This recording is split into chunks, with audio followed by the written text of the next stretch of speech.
Concept: Making of solar cooker. You might have heard the story of Archimedes burning ships using mirrors. Can we at least heat up a vessel using a mirror? Let us try. We have already learned that a concave mirror focuses parallel sun rays at the focal point of the mirror. So, with a small concave mirror, we can heat up and burn paper. In the same way, make a big concave mirror to heat up a vessel.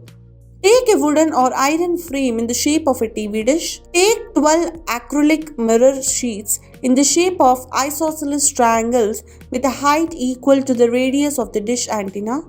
Stick the triangle mirrors to the dish. The bases of 12 triangles together make the circumference of the dish. Our solar heater cooker is ready. It is observed that concave part of the mirror facing towards the sun. The light from the sun falls on the mirror and get reflected. We find the focal point of the mirror and we will place a vessel at that point. The vessel gets heated enough to cook rice.